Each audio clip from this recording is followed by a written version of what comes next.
9 tips keuangan amalan jutawan. Berkawan dengan 5 jutawan, anda akan jadi jutawan yang ke-6. Apa maknanya?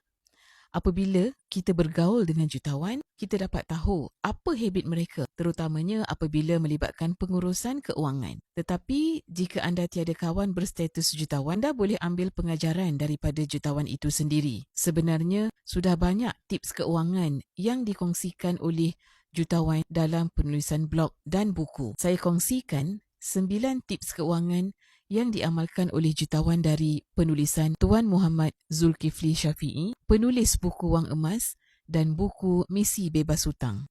Pertama, belajar ilmu keuangan seawal mungkin. Kedua, mulakan amalan menabung walaupun sedikit. Ketiga, menabung secara tegar 30 hingga 50% daripada gaji setiap bulan. Keempat, sentiasa hidup di bawah kemampuan. Kelima, sentiasa ambil tempoh bertenang sebelum berbelanja. Keenam, berpegang pada prinsip bersusah-susah dulu, bersenang-senang kemudian, delay gratification. Ketujuh, berpada-pada dengan hutang. Sentiasa ambil sikap, cukupkan tabungan dahulu sebelum membeli. Kelapan, obses kumpul harta dan meletakkan duit di tempat selamat yang memberikan pulangan dan cash flow sederhana sekitar 5 hingga 10% setahun seperti ASB, tabung haji, KWSP, hartanah dan emas. Kesembilan, jangan sesekali melabur di tempat yang anda tidak ada ilmu tentangnya. Ini adalah prinsip mudah yang diamalkan oleh para jutawan. Kebanyakan yang mengecam kerana mereka tidak suka dengan ilmu yang betul. Mereka suka tip-tip keuangan yang menyedapkan hati dan